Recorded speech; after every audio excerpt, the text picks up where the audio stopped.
Pudd'nhead Wilson's New Calendar. The next picture in my mind is Government House, on Malabar Point, with the wide sea view from the windows and broad balconies. Abode of His Excellency, the Governor of the Bombay Presidency. A residence which is European in everything but the native guards and servants, and is a home and a palace of state harmoniously combined. That was England, the English power, the English civilization, the modern civilization, with the quiet elegancies and quiet colors and quiet tastes and quiet dignity that are the outcome of the modern cultivation. And following it came a picture of the ancient civilization of India, an hour in the mansion of a native prince, Kumar Shri Samitsinji Bahadur of the Palatana state. The young lad, his heir, was with the prince. Also, the lad's sister, a wee brown sprite, very pretty, very serious, very winning, delicately molded, costumed like the daintiest butterfly, a dear little fairyland princess, gravely willing to be friendly with the strangers, but in the beginning preferring to hold her father's hand until she could take stock of them and determine how far they were to be trusted. She must have been 8 years old. So in the natural Indian order of things she would be a bride in 3 or 4 years from now. And then this free contact with the sun and the air and the other belongings of outdoor nature and comradeship with visiting male folk would end, and she would shut herself up in the zanana for life, like her mother, and by inherited habit of mind would be happy in that seclusion and not look upon it as an irksome restraint and a weary captivity. The game which the prince amuses his leisure with, however, never mind it, I should never be able to describe it intelligibly. I tried to get an idea of it while my wife and daughter visited the princess in the zanana, a lady of charming graces and a fluent speaker of English, but I did not make it out. It is a complicated game, and I believe it is said that nobody can learn to play it well, but an Indian, and I was not able to learn how to wind a turban. It seemed a simple art and easy, but that was a deception. It is a piece of thin, delicate stuff a foot wide or more, and 40 or 50 feet long, and the exhibitor of the art takes one end of it in his two hands and winds it in and out intricately about his head, twisting it as he goes, and in a minute or two the thing is finished and is neat and symmetrical and fits as snugly as a mold. We were interested in the wardrobe and the jewels, and in the silverware, and its grace of shape and beauty and delicacy of ornamentation. The silverware is kept locked up, except at meal times, and none but the chief butler and the prince have keys to the safe. I did not clearly understand why, but it was not for the protection of the silver. It was either to protect the prince from the contamination which his caste would suffer if the vessels were touched by low-caste hands, or it was to protect his highness from poison. Possibly it was both. I believe a salaried taster has to taste everything before the prince ventures it, an ancient and judicious custom in the East, and has thinned out the tasters a good deal, for of course it is the cook that puts the poison in. If I were an Indian prince, I would not go to the expense of a taster, I would eat with the cook. Ceremonials are always interesting, and I noted that the Indian good morning is a ceremonial, whereas ours doesn't amount to that. In salutation, the son reverently touches the father's forehead with a small silver implement tipped with vermilion paste which leaves a red spot there, and in return the son receives the father's blessing. Our good morning is well enough for the rowdy West, perhaps, but would be too brusque for the soft and ceremonious East. After being properly necklaced, according to custom, with great garlands made of yellow flowers, and provided with betel nut to chew, this pleasant visit closed, and we passed thence to a scene of a different sort. From this glow of color and this sunny life to those grim receptacles of the Parsee dead, the Towers of Silence. There is something stately about that name, and an impressiveness which sinks deep. The hush of death is in it. We have the grave, the tomb, the mausoleum, God's acre, the cemetery, and association has made them eloquent with solemn meaning. But we have no name that is so majestic as that one, or lingers upon the ear with such deep and haunting pathos. On lofty ground, in the midst of a paradise of tropical foliage and flowers, remote from the world and its turmoil and noise, they stood, the Towers of Silence. And away below was spread the wide groves of cocoa palms, then the city, mile on mile, then the ocean with its fleets of creeping ships all steeped in a stillness as deep as the hush that hallowed this high place of the dead. The vultures were there. They stood close together in a great circle, all around the rim of a massive low tower, waiting, stood as motionless as sculptured ornaments, and indeed almost deceived one into the belief that that was what they were. Presently there was a slight stir among the score of persons present, and all moved reverently out of the path and ceased from talking. A funeral procession entered the great gate, marching two and moved silently by, toward the tower. The corpse lay in a shallow shell, and was under cover of a white cloth but was otherwise naked. The bearers of the body were separated by an interval of 30 feet from the mourners. They, and also the mourners, were draped all in pure white, and each couple of mourners was figuratively bound together by a piece of white rope or a handkerchief, though they merely held the ends of it in their hands. Behind the procession followed a dog, which was led in a leash. When the mourners had reached the neighborhood of the tower, neither they nor any other human being, but the bearers of the dead must approach within 30 feet of it. They turned and went back to one of the prayer houses within the gates, to pray for the spirit of their dead. The bearers unlocked the tower's sole door and disappeared from view within. In a little while they came out bringing the bier and the white covering cloth, and locked the door again. Then the ring of vultures rose, flapping their wings, and swooped down into the tower to devour the body. Nothing was left of it but a clean-picked skeleton when they flocked out again a few minutes afterward. The principle which underlies and orders everything connected with a Parsi funeral is purity. By the tenets of the Zoroastrian religion, the elements, earth, fire, and water, are sacred, and must not be contaminated by contact with a dead body. Hence corpses must not be burned, neither must they be buried. None may touch the dead or enter the towers where they repose except certain men who are officially appointed for that purpose. They receive high pay, but theirs is a dismal life, for they must live apart from their species, because their commerce with the dead defiles them, and any who should associate with them would share their defilement. When they come out of the tower, the clothes they are wearing are exchanged for others, in a building within the grounds, and the ones which they have taken off are left behind, for they are contaminated and must never be used again or suffered to go outside the grounds. These bearers come to every funeral in new garments. So far as is known, no human being, other than an official corpse bearer, save one, has ever entered a tower of silence after its consecration. Just 100 years ago, a European rushed in behind the bearers and fed his brutal curiosity with a glimpse of the forbidden mysteries of the place. This shabby savage's name is not given. His quality is also concealed. These two details, taken in connection with the fact that for his extraordinary offense, the only punishment he got from the East India Company's government was a solemn official reprimand, suggest the suspicion that he was a European of consequence. The same public document which contained the reprimand gave warning that future offenders of his sort, if in the company's service, would be dismissed, and if merchants, suffer revocation of license and exile to England.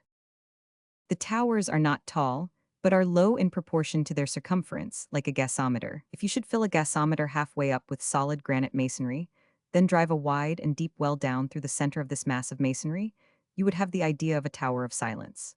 On the masonry surrounding the well the bodies lie, in shallow trenches which radiate like wheel spokes from the well. The trenches slant toward the well and carry into it the rainfall. Underground drains, with charcoal filters in them, carry off this water from the bottom of the well. When a skeleton has lain in the tower exposed to the rain and the flaming sun a month it is perfectly dry and clean, then the same bearers that brought it there come gloved and take it up with tongs and throw it into the well. There it turns to dust.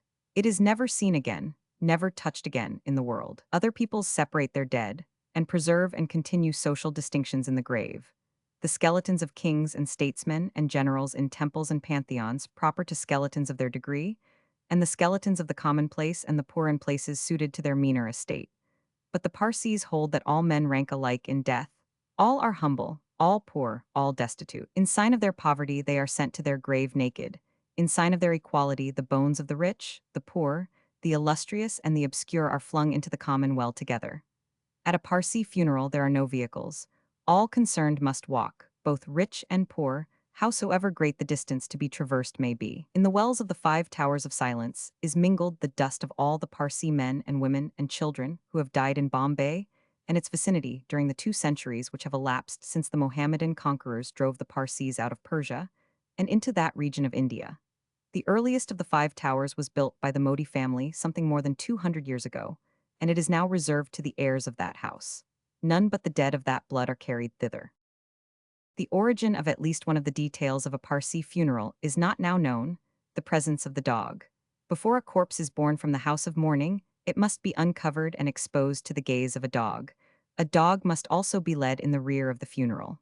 Mr. Nusarwenji Bairamji, secretary to the Parsee Punchit, said that these formalities had once had a meaning and a reason for their institution, but that they were survivals whose origin none could now account for.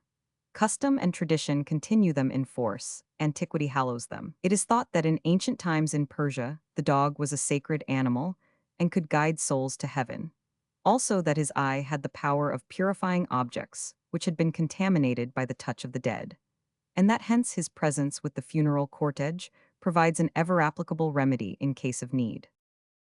The Parsis claim that their method of disposing of the dead is an effective protection of the living, that it disseminates no corruption, no impurities of any sort, no disease germs, that no wrap, no garment which has touched the dead is allowed to touch the living afterward, that from the towers of silence nothing proceeds which can carry harm to the outside world. These are just claims, I think. As a sanitary measure, their system seems to be about the equivalent of cremation and as sure. We are drifting slowly, but hopefully toward cremation in these days.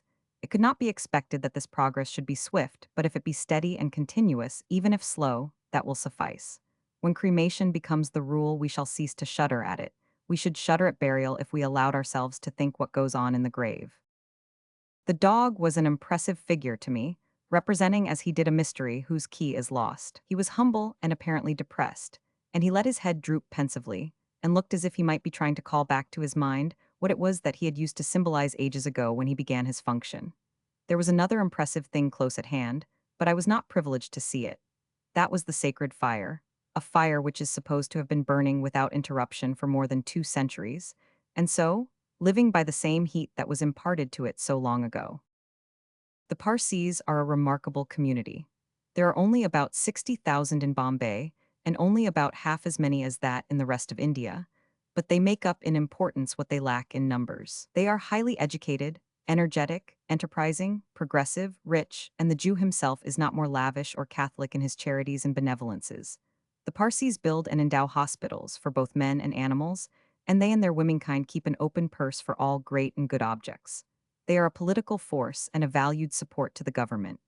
They have a pure and lofty religion, and they preserve it in its integrity and order their lives by it. We took a final sweep of the wonderful view of plain and city and ocean, and so ended our visit to the garden and the towers of silence. And the last thing I noticed was another symbol, a voluntary symbol, this one. It was a vulture standing on the sawed-off top of a tall and slender and branchless palm in an open space in the ground. He was perfectly motionless and looked like a piece of sculpture on a pillar. And he had a mortuary look, too, which was in keeping with the place. Chapter 41. There is an old-time toast which is golden for its beauty.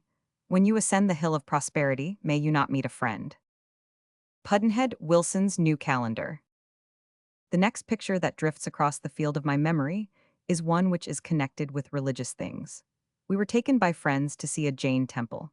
It was small, and had many flags or streamers flying from poles standing above its roof, and its little battlements supported a great many small idols or images. Upstairs, inside, a solitary Jain was praying or reciting aloud in the middle of the room. Our presence did not interrupt him, nor even incommode him or modify his fervor. 10 or 12 feet in front of him was the idol, a small figure in a sitting posture. It had the pinkish look of a wax doll, but lacked the doll's roundness of limb and approximation to correctness of form and justness of proportion. Mr. Gandhi explained everything to us. He was delegate to the Chicago Fair Congress of Religions. It was lucidly done, in masterly English. But in time it faded from me, and now I have nothing left of that episode but an impression. A dim idea of a religious belief clothed in subtle intellectual forms, lofty and clean, barren of fleshly grossnesses. And with this another dim impression which connects that intellectual system somehow with that crude image, that inadequate idol. How, I do not know. Properly, they do not seem to belong together. Apparently, the idol symbolized a person who had become a saint or a god through accessions of steadily augmenting holiness, acquired through a series of reincarnations and promotions extending over many ages, and was now at last a saint and qualified to vicariously receive worship and transmit it to heaven's chancellery. Was that it? And thence we went to Mr. Premchand Roychand's bungalow, in Love Lane, Baikala, where an Indian prince was to receive a deputation of the Jain community, who desired to congratulate him upon a high honor lately conferred upon him by his sovereign, Victoria, Empress of India. She had made him a Knight of the Order of the Star of India. It would seem that even the grandest Indian prince is glad to add the modest title, Sir, to his ancient native grandeurs, and is willing to do valuable service to win it. He will remit taxes liberally, and will spend money freely upon the betterment of the condition of his subjects, if there is a knighthood to be gotten by it, and he will also do good work, and a deal of it to get a gun added to the salute allowed him by the British government. Every year, the Empress distributes knighthoods and adds guns for public services done by native princes. The salute of a small prince is 3 or 4 guns. Princes of greater consequence have salutes that run higher and higher, gun by gun. Oh, clear away up to 11. Possibly more, but I did not hear of any above 11-gun princes. I was told that when a 4-gun prince gets a gun added, he is pretty troublesome for a while, till the novelty wears off, for he likes the music, and keeps hunting up pretexts to get himself saluted. It may be that supremely grand folk, like the Nizam of Hyderabad and the Gaekwar of Baroda, have more than 11 guns, but I don't know. When we arrived at the bungalow, the large hall on the ground floor was already about full, and carriages were still flowing into the grounds. The company present made a fine show, an exhibition of human fireworks, so to speak, in the matters of costume and comminglings of brilliant color. The variety of form noticeable in the display of turbans was remarkable. We were told that the explanation of this was that this Jain delegation was drawn from many parts of India, and that each man wore the turban that was in vogue in his own region. This diversity of turbans made a beautiful effect. I could have wished to start a rival exhibition there, of Christian hats and clothes. I would have cleared one side of the room of its Indian splendors and repacked the space with Christians drawn from America, England, and the colonies, dressed in the hats and habits of now, and of 20 and 40 and 50 years ago. It would have been a hideous exhibition, a thoroughly devilish spectacle. Then there would have been the added disadvantage of the white complexion. It is not an unbearably unpleasant complexion when it keeps to itself, but when it comes into competition with masses of brown and black, the fact is betrayed that it is endurable only because we are used to it. Nearly all black and brown skins are beautiful, but a beautiful white skin is rare. How rare, one may learn by walking down a street in Paris, New York, or London on a weekday, particularly an unfashionable street, and keeping count of the satisfactory complexions encountered in the course of a mile. Where dark complexions are massed, they make the whites look bleached out, unwholesome, and sometimes frankly ghastly. I could notice this as a boy, down south in the slavery days before the war. The splendid black satin skin of the South African Zulus of Durban seemed to me to come very close to perfection. I can see those Zulus yet, rickshaw athletes waiting in front of the hotel for custom.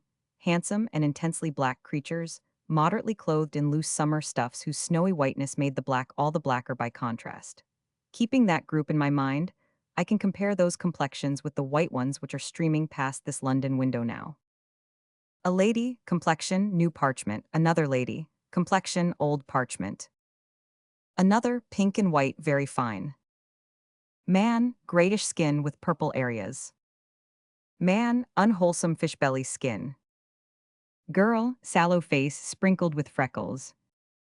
Old woman, face whitey gray. Young butcher, face a general red flush. Jaundiced man, mustard yellow. Elderly lady, colorless skin with 2 conspicuous moles. Elderly man, a drinker, bold cauliflower nose in a flabby face veined with purple crinklings. Healthy young gentleman, fine fresh complexion. Sick young man, his face a ghastly white. No end of people whose skins are dull and characterless modifications of the tint which we miscall white. Some of these faces are pimply, some exhibit other signs of diseased blood, some show scars of a tint out of a harmony with the surrounding shades of color. The white man's complexion makes no concealments. It can't. It seemed to have been designed as a catch-all for everything that can damage it. Ladies have to paint it and powder it and cosmetic it and diet it with arsenic and enamel it and be always enticing it and persuading it and pestering it and fussing at it to make it beautiful. And they do not succeed. But these efforts show what they think of the natural complexion as distributed. As distributed, it needs these helps. The complexion which they try to counterfeit is one which nature restricts to the few, to the very few. To 99 persons she gives a bad complexion, to the 100th a good one. The 100th can keep it. How long? 10 years, perhaps. The advantage is with the Zulu, I think. He starts with a beautiful complexion and it will last him through. And as for the Indian brown, firm, smooth, blemishless, pleasant and restful to the eye, afraid of no color, harmonizing with all colors and adding a grace to them all, I think there is no sort of chance for the average white complexion against that rich and perfect tint. To return to the bungalow. The most gorgeous costumes present were worn by some children. They seemed to blaze, so bright were the colors, and so brilliant the jewels strewing over the rich materials. These children were professional notch dancers, and looked like girls, but they were boys. They got up by ones and twos and fours, and danced and sang to an accompaniment of weird music. Their posturings and gesturings were elaborate and graceful, but their voices were stringently raspy and unpleasant, and there was a good deal of monotony about the tune. By and by, there was a burst of shouts and cheers outside, and the prince with his train entered in fine dramatic style. He was a stately man, he was ideally costumed and fairly festooned with ropes of gems. Some of the ropes were of pearls, some were of uncut great emeralds, emeralds renowned in Bombay for their quality and value. Their size was marvelous and enticing to the eye, those rocks. A boy, a princeling, was with the prince, and he also was a radiant exhibition. The ceremonies were not tedious. The prince strode to his throne with the port and majesty, and the sternness of a Julius Caesar coming to receive and receipt for a back country kingdom, and have it over and get out, and no fooling. There was a throne for the young prince, too, and the two sat there, side by side, with their officers grouped at either hand, and most accurately and creditably reproducing the pictures which one sees in the books. Pictures which people in the prince's line of business have been furnishing ever since Solomon received the Queen of Sheba and showed her his things. The chief of the Jain delegation read his paper of congratulations, then pushed it into a beautifully engraved silver cylinder, which was delivered with ceremony into the prince's hands, and at once delivered by him, without ceremony, into the hands of an officer.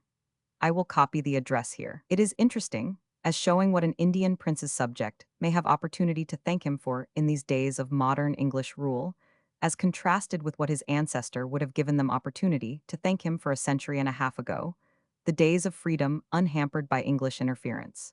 A century and a half ago, an address of thanks could have been put into small space. It would have thanked the prince. Those were rather common princely industries in the old times, but they and some others of a harsh sort ceased long ago under English rule. Better industries have taken their place, as this address from the Jain community will show. Your Highness, we the undersigned members of the Jain community of Bombay have the pleasure to approach Your Highness with the expression of our heartfelt congratulations on the recent conference on Your Highness of the knighthood of the most exalted order of the Star of India. 10 years ago, we had the pleasure and privilege of welcoming Your Highness to this city under circumstances which have made a memorable epoch in the history of your state. For had it not been for a generous and reasonable spirit that Your Highness displayed in the negotiations between the Palatana Durbar and the Jain community, the conciliatory spirit that animated our people could not have borne fruit. That was the first step in Your Highness's administration, and it fitly elicited the praise of the Jain community and of the Bombay government. A decade of Your Highness's administration, combined with the abilities, training, and acquirements that Your Highness brought to bear upon it, has justly earned for Your Highness the unique and honorable distinction, the knighthood of the most exalted order of the Star of India, which we understand Your Highness is the first to enjoy among chiefs of Your Highness's rank and standing. And we assure Your Highness that for this mark of honor that has been conferred on you by Her Most Gracious Majesty, the Queen Empress, we feel no less proud than Your Highness. Establishment of commercial factories, schools, hospitals, etc. by Your Highness in your state has marked Your Highness's career during these 10 years, and we trust that Your Highness will be spared to rule over your people with wisdom and foresight, and foster the many reforms that Your Highness has been pleased to introduce in your state. We again offer Your Highness our warmest felicitations for the honor that has been conferred on you. We beg to remain Your Highness's obedient servants. Factories, schools, hospitals, reforms. The prince propagates that kind of things in the modern times and gets knighthood and guns for it. After the address, the prince responded with snap and brevity, spoke a moment with half a dozen guests in English, and with an official or two in a native tongue. Then the garlands were distributed as usual, and the function ended. Chapter 42. Each person is born to one possession which outvalues all his others, his last breath. Pudd'nhead Wilson's New Calendar. Toward midnight that night there was another function. This was a Hindu wedding. No, I think it was a betrothal ceremony. Always before, we had driven through streets that were multitudinous and tumultuous with picturesque native life, but now there was nothing of that. We seemed to move through a city of the dead. There was hardly a suggestion of life in those still and vacant streets. Even the crows were silent, but everywhere on the ground lay sleeping natives hundreds and hundreds. They lay stretched at full length and tightly wrapped in blankets, heads and all. Their attitude and their rigidity counterfeited death. The plague was not in Bombay then, but it is devastating the city now. The shops are deserted. Now, half of the people have fled, and of the remainder the smitten perish by shoals every day. No doubt the city looks now in the daytime as it looked then at night. When we had pierced deep into the native quarter and were threading its narrow, dim lanes, we had to go carefully, for men were stretched asleep all about, and there was hardly room to drive between them. And every now and then a swarm of rats would scamper across past the horses' feet in the vague light, the forebears of the rats that are carrying the plague from house to house in Bombay now. The shops were but sheds, little booths open to the street, and the goods had been removed, and on the counters families were sleeping, usually with an oil lamp present. Recurrent dead watches, it looked like. But at last we turned a corner and saw a great glare of light ahead. It was the home of the bride, wrapped in a perfect conflagration of illuminations, mainly gaswork designs gotten up specially for the occasion. Within was abundance of brilliancy, flames, costumes, colors, decorations, mirrors. It was another Aladdin show.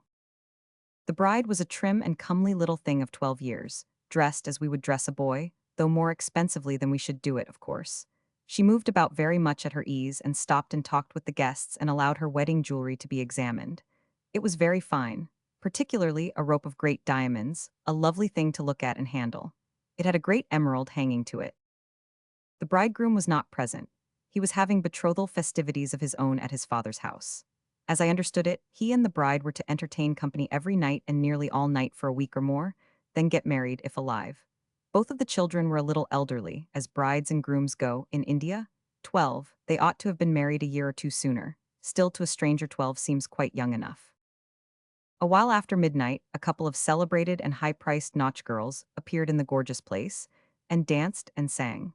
With them were men who played upon strange instruments which made uncanny noises of a sort to make one's flesh creep.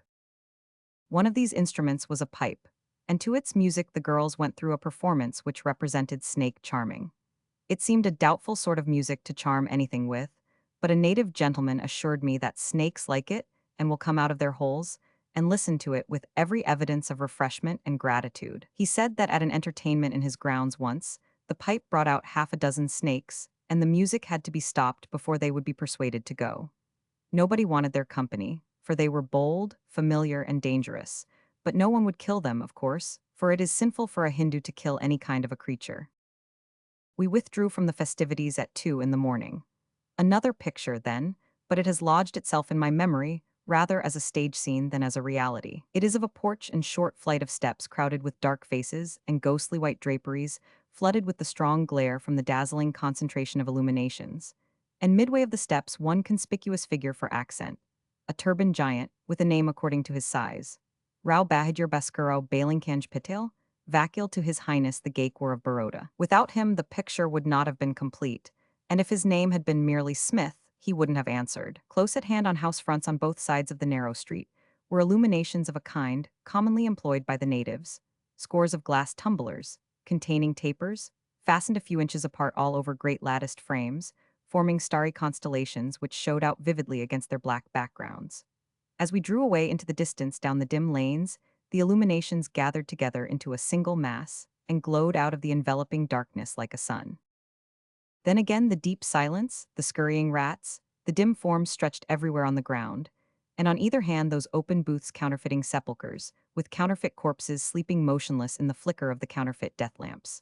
And now, a year later, when I read the cablegrams, I seemed to be reading of what I myself partly saw before it happened, in a prophetic dream, as it were. One cablegram says, "Business in the native town is about suspended, except the wailing and the tramp of the funerals.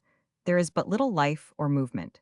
The closed shops exceed in number those that remain open." Another says that 325,000 of the people have fled the city and are carrying the plague to the country. 3 days later comes the news, the population is reduced by half. The refugees have carried the disease to Karachi, 220 cases, 214 deaths. A day or two later, 52 fresh cases, all of which proved fatal. The plague carries with it a terror which no other disease can excite, for of all diseases known to men it is the deadliest, by far the deadliest. 52 fresh cases, all fatal. It is the Black Death alone that slays like that. We can all imagine, after a fashion, the desolation of a plague-stricken city, and the stupor of stillness broken at intervals by distant bursts of wailing, marking the passing of funerals, here and there and yonder. But I suppose it is not possible for us to realize to ourselves the nightmare of dread and fear that possesses the living who are present in such a place and cannot get away. That 500,000 fled from Bombay in a wild panic suggests to us something of what they were feeling.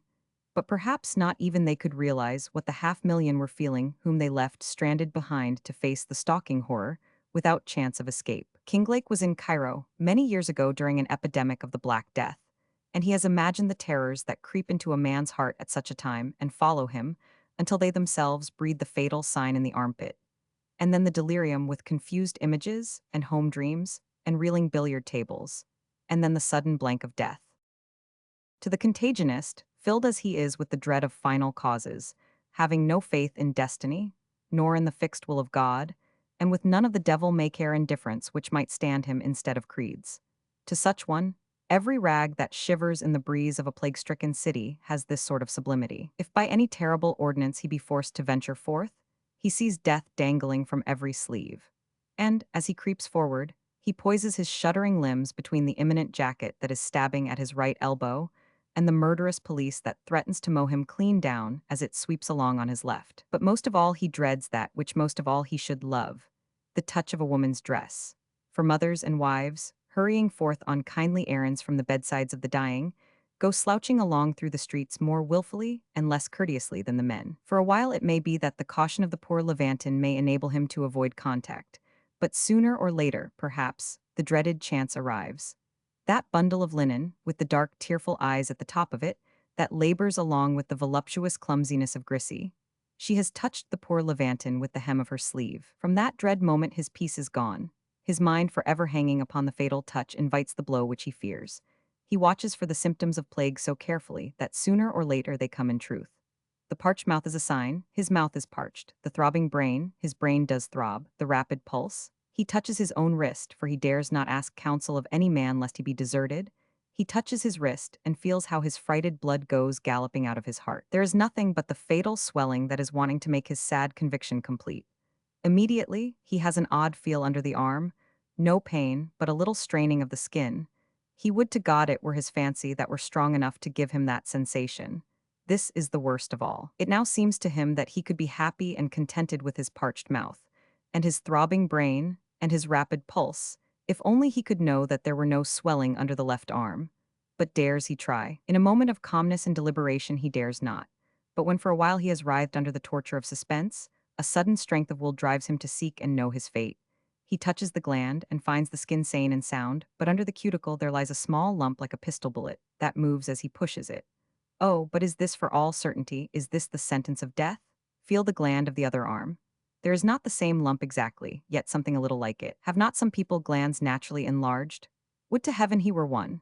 So he does for himself the work of the plague, and when the angel of death thus courted does indeed and in truth come, he has only to finish that which has been so well begun. He passes his fiery hand over the brain of the victim, and lets him rave for a season, but all chance-wise of people and things once dear, or of people and things indifferent. Once more the poor fellow is back at his home in fair Provence, and sees the sundial that stood in his childhood's garden, sees his mother, and the long-since forgotten face of that little dear sister. He sees her, he says, on a Sunday morning, for all the church bells are ringing. He looks up and down through the universe, and owns it well piled with bales upon bales of cotton, and cotton eternal, so much so that he feels, he knows, swears he could make that winning hazard, if the billiard table would not slant upwards, and if the cue were a cue worth playing with. But it is not, it's a cue that won't move. His own arm won't move. In short, there's the devil to pay in the brain of the poor Levantin. And perhaps, the next night but one he becomes the life and the soul of some squalling jackal family, who fish him out by the foot from his shallow and sandy grave. Chapter 43. Hunger is the handmaid of genius.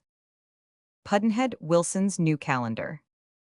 One day during our stay in Bombay, there was a criminal trial of a most interesting sort, a terribly realistic chapter out of the Arabian Nights, a strange mixture of simplicities and pieties and murderous practicalities, which brought back the forgotten days of Thuggee and made them live again. In fact, even made them believable. It was a case where a young girl had been assassinated for the sake of her trifling ornaments, things not worth a laborer's day's wages in America. This thing could have been done in many other countries, but hardly with the cold business-like depravity, absence of fear, absence of caution, destitution of the sense of horror, repentance, remorse, exhibited in this case. Elsewhere, the murderer would have done his crimes secretly, by night, and without witnesses. His fears would have allowed him no peace while the dead body was in his neighborhood. He would not have rested until he had gotten it safe out of the way and hidden as effectually as he could hide it. But this Indian murderer does his deed in the full light of day, cares nothing for the society of witnesses, is in no way incommoded by the presence of the corpse, takes his own time about disposing of it, and the whole party are so indifferent, so phlegmatic that they take their regular sleep as if nothing was happening and no halters hanging over them. And these five bland people close the episode with a religious service. The thing reads like a Meadows Taylor thug tale of half a century ago, as may be seen by the official report of the trial. At the Mazagan police court yesterday, Superintendent Nalan again charged Tukaram Santusavat Bea, woman, her daughter Krishni, and Gopal Vithu Banekar before Mr. Firoz Hashang Daster, 4th Presidency Magistrate, under Sections 302 and of the Code, with having on the night of the 30th of December last murdered a Hindu girl named Cassie, age, by strangulation, in the room of a chawl at Jakaria Bunder, on the Surrey Road, and also with aiding and abetting each other in the commission of the offense. Mr. F. A. Little, public prosecutor, conducted the case on behalf of the Crown, the accused being undefended. Mr. Little applied under the provisions of the Criminal Procedure Code to tender pardon to one of the accused, Krishni, woman, age, on her undertaking to make a true and full statement of facts under which the deceased girl Cassie was murdered. The magistrate having granted the public prosecutor's application, the accused Krishni went into the witness box, and, on being examined by Mr. Little, made the following confession: I am a mill hand employed at the Jubilee Mill. I recollect the day, Tuesday, on which the body of the deceased Cassie was found. Previous to that, I attended the mill for half a day, and then returned home at 3 in the afternoon, when I saw 5 persons in the house, viz. The first accused Tukaram, who is my paramour, my mother, the second accused Bea, the accused Gopal, and 2 guests named Ramji Daji and Anaji Gungaram. Tukaram rented the room of the chawl situated at Jakaria Bunder Road from its owner, Gerd Harilal Radhakishan, and in that room I my paramour, Tukaram, and his younger brother, Yesso Mahidhu, live. Since his arrival in Bombay from his native country, Yesso came and lived with us. When I returned from the mill on the afternoon of that day, I saw the 2 guests seated on a cot in the veranda, and a few minutes after the accused Gopal came and took his seat by their side, while I and my mother were seated inside the room. Tukaram, who had gone out to fetch some pan and betel nuts, on his return home had brought the 2 guests with him. After returning home, he gave them pan supari. While they were eating it, my mother came out of the room and inquired of one of the guests, Ramji, what had happened to his foot, when he replied that he had tried many remedies, but they had done him no good. My mother then took some rice in her hand and prophesied that the disease which Ramji was suffering from would not be cured until he returned to his native country. In the meantime, the deceased Cassie came from the direction of an outhouse and stood in front on the threshold of our room with a loda in her hand. Tukaram then told his 2 guests to leave the room, and they then went up the steps towards the quarry. After the guests had gone away, Tukaram seized the deceased, who had come into the room, and he afterwards put a waistband around her and tied her to a post which supports a loft. After doing this, he pressed the girl's throat, and having tied her mouth with the daughter, now shown in court, fastened it to the post. Having killed the girl, Tukaram removed her gold head ornament and a gold putli, and also took charge of her loda. Besides these 2 ornaments, Cassie had on her person ear studs, a nose ring, some silver toe rings, 2 necklaces, a pair of silver anklets and bracelets. Tukaram afterwards tried to remove the silver amulets, the ear studs, and the nose ring, but he failed in his attempt. While he was doing so, I, my mother, and Gopal were present. After removing the 2 gold ornaments, he handed them over to Gopal, who was at the time standing near me. When he killed Cassie, Tukaram threatened to strangle me also if I informed anyone of this. Gopal and myself were then standing at the door of our room, and we both were threatened by Tukaram. My mother, Bea, had seized the legs of the deceased at the time she was killed, and whilst she was being tied to the post. Cassie then made a noise. Tukaram and my mother took part in killing the girl. After the murder, her body was wrapped up in a mattress and kept on the loft over the door of our room. When Cassie was strangled, the door of the room was fastened from the inside by Tukaram. This deed was committed shortly after my return home from work in the mill. Tukaram put the body of the deceased in the mattress, and, after it was left on the loft, he went to have his head shaved by a barber named Sambhu Raghu, who lives only one door away from me.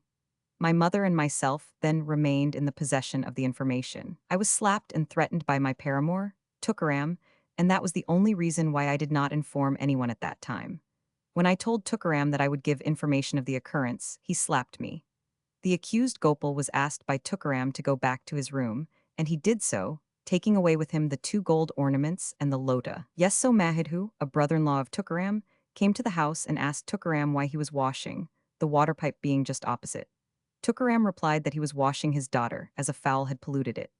About 6 o'clock of the evening of that day, my mother gave me 3 pice and asked me to buy a coconut, and I gave the money to Yesu, who went and fetched a coconut and some betel leaves. When Yesu and others were in the room, I was bathing, and after I finished my bath, my mother took the coconut and the betel leaves from Yesu, and we 5 went to the sea.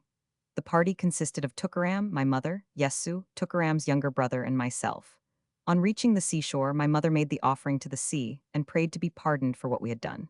Before we went to the sea, someone came to inquire after the girl Cassie. The police and other people came to make these inquiries both before and after we left the house for the seashore. The police questioned my mother about the girl, and she replied that Cassie had come to her door, but had left. The next day, the police questioned Tukaram, and he, too, gave a similar reply. This was said the same night when the search was made for the girl. After the offering was made to the sea, we partook of the coconut and returned home, when my mother gave me some food, but Tukaram did not partake of any food that night. After dinner, I and my mother slept inside the room, and Tukaram slept on a cot near his brother-in-law, Yesu Mahidhu, just outside the door. That was not the usual place where Tukaram slept. He usually slept inside the room. The body of the deceased remained on the loft when I went to sleep. The room in which we slept was locked, and I heard that my paramour, Tukaram, was restless outside. About 3 o'clock the following morning, Tukaram knocked at the door, when both myself and my mother opened it. He then told me to go to the steps leading to the quarry and see if anyone was about. Those steps lead to a stable, through which we go to the quarry at the back of the compound. When I got to the steps, I saw no one there. Tukaram asked me if anyone was there, and I replied that I could see no one about. He then took the body of the deceased from the loft, and having wrapped it up in his sari, asked me to accompany him to the steps of the quarry, and I did so. The sari now produced here was the same. Besides the sari, there was also a koli on the body. He then carried the body in his arms and went up the steps, through the stable, and then to the right hand towards the sahib's bungalow, where Tukaram placed the body near a wall. All the time I and my mother were with him. When the body was taken down, Yesu was lying on the cot. After depositing the body under the wall, we all returned home, and soon after 5 a.m. the police again came and took Tukaram away. About an hour after they returned and took me and my mother away, we were questioned about it when I made a statement. 2 hours later I was taken to the room, and I pointed out this waistband, the daughter, the mattress, and the wooden post to Superintendent Nolan and Inspectors Roberts and Rationale, in the presence of my mother and Tukaram. Tukaram killed the girl Cassie for her ornaments, which he wanted for the girl to whom he was shortly going to be married. The body was found in the same place where it was deposited by Tukaram. The criminal side of the native has always been picturesque, always readable. The Thuggee and 1 or 2 other particularly outrageous features of it have been suppressed by the English, but there is enough of it left to keep it darkly interesting. One finds evidence of these survivals in the newspapers. Macaulay has a light-throwing passage upon this matter in his great historical sketch of Warren Hastings, where he is describing some effects which followed the temporary paralysis of Hastings' powerful government brought about by Sir Philip Francis and his party. The natives considered Hastings as a fallen man, and they acted after their kind. Some of our readers may have seen, in India, a cloud of crows pecking a sick vulture to death, no bad type of what happens in that country as often as fortune deserts one who has been great and dreaded. In an instant all the sycophants, who had lately been ready to lie for him, to forge for him, to pander for him, to poison for him, hastened to purchase the favor of his victorious enemies by accusing him. An Indian government has only to let it be understood that it wishes a particular man to be ruined, and in 24 hours it will be furnished with grave charges, supported by depositions so full and circumstantial that any person unaccustomed to Asiatic mendacity would regard them as decisive. It is well if the signature of the destined victim is not counterfeited at the foot of some illegal compact, and if some treasonable paper is not slipped into a hiding place in his house. That was nearly a century and a quarter ago. An article in one of the chief journals of India, The Pioneer, shows that in some respects the native of today is just what his ancestor was then. Here are niceties of so subtle and delicate a sort that they lift their breed of rascality to a place among the fine arts and almost entitle it to respect.